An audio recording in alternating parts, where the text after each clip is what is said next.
Welcome to Chris Parkin Shooting Sports. Today I've got the digital FAT wrench from Wheeler.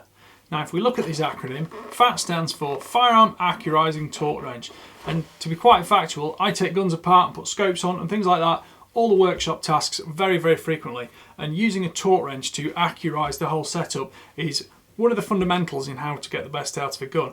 Because if you get things working, then take them apart and put them back together, things don't work, well maybe it's because you've incorrectly torqued them together. So that's why a torque wrench can be hugely beneficial to any workshop. Opening up the box, inside it's all assembled. I'll take it all apart because within the whole outer shelf or gun shop packaging, you've got the integral parts here, and then if we clip this together, that means that long term you've got a safe storage box for all your fat wrench tools. So I'll just put those to one side and look at what's in here. We've got two CR2032 batteries, so we'll need one of those to power the unit. We've got an instruction book, and we've also got a calibration certificate. Now the calibration certificate gives you an idea of how this has been set up and the accuracy to which it's capable of delivering in both inch pounds and also Newton meters, and it says plus or minus 2% of the display value is correct. Now I work in Newton meters just because that's the way I am, but you can set this to work either way, and I'll show you in one moment how you can do that. Taking out the case, first we need to do is put the batteries in. So there are 4 Phillips screws on the back here, and you need to remove those. I'll probably fast forward this through this on the main video.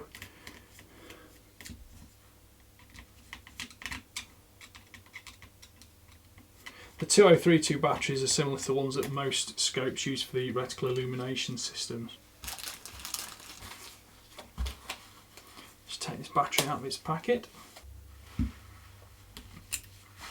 So to put the battery in, the small contacts here, you slot the battery under the right hand side as we see it there and push it down, and you'll hear it bleep, and you can now see on the back there's power to the unit. So I'll just put this case back on.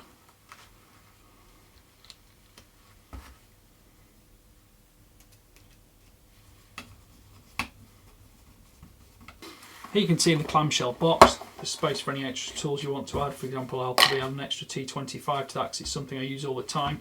There are various Allen keys supplied and also flat blade screwdrivers. Now, you can't expect everything to be supplied because everybody in their different uses with different guns, different scopes, different mounts are going to have a huge collection of different bits. But for example, that's a 5/32 Allen bit. Most UK rifles, European rifles, will use metric systems, and this is of course an American derived tool. That doesn't say it won't do full metric compatibility, because of course you can set it in Newton meters as I personally prefer. It's an ergonomic overmolded design, there's plenty of grip on it, you've no problems there, and the buttons are fairly accessible. Now I'm sure you probably hardly noticed any changes in that cut at all, but I am going to use this now to mount a scope.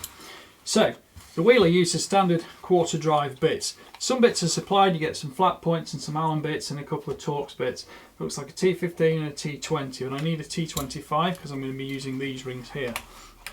So just to give you an example of how it's going to work, I'm going to slacken off that ring there, slot it approximately where I'm going to be using it on this rifle.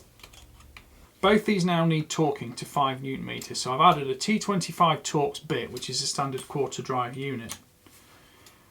I can use the units to select Newton meters, and I use mode and I've selected peak. And in peak I want it at 5 Newton meters. So now when I put that in and tension it, it will bleep when I get to 5. Thus, I do the other screw and this will bleep when I get to 5. Had I left it in the other mode, it would have given me the max torque I'd actually applied myself. So if I go to M and select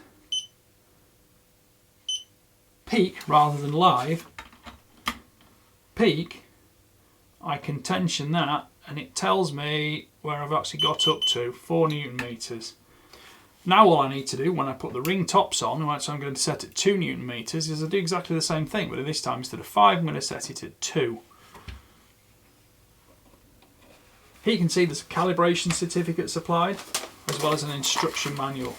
The instruction manual includes all the required details about using the tool, how to set the different modes, the torque ranges, and various different torque specifications you'll get for different screws you'll see in pulling.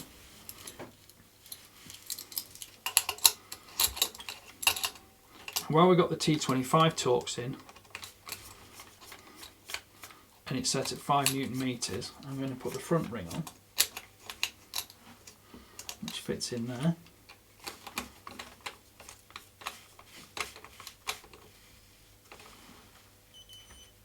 You can probably hear that very slight bleep. It's a little bit muffled by the sleeve on my jacket.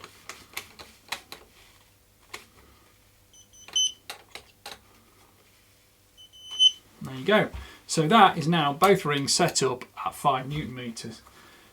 I'm going to take the ring tops off and I'll go through the whole procedure again, setting up the scope as I would normally, and this time I'll set them to 2 Newton meters, which is the required torque on these tier 1 rings. This is using a T15 Torx bit. There is one supplied with this kit, but I'm just using it in my fingers at the moment.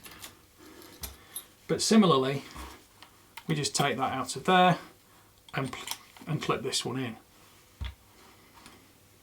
The live mode displays the torque being applied and increases or decreases as the torque load changes. The peak mode displays the highest torque applied. The torque range is specified from 15 to 100 pound-inches or 1.7 to 11.3 Newton meters. Accuracy is plus or minus 2% of the displayed value. The instruction book does give you some common uses for the torque range and also the generally suggested applied torques for certain specified thread types. I would always go with the torque specified by the item manufacturer themselves. So now I'm going to do these ring top screws. So I make sure my unit is still set to Newton meters. It is, and it's on peak, and I want to set this at 2 Newton meters. So I'll just let that scroll down. You've got to wait for it fairly steadily to go through. When it gets to 2 Newton meters, we'll stop. So set at 2 Newton meters, and now, just like usual, I can go around the sequence of all the ring screws, nipping them up as I go, and as the torque builds up,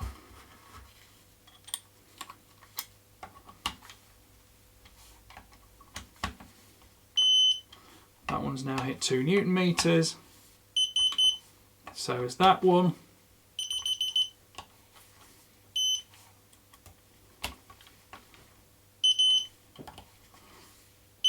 And there we go, simple as that. Those are all set exactly to 2 Newton meters, so I know that's exactly what the manufacturer has specified for this scope and these rings.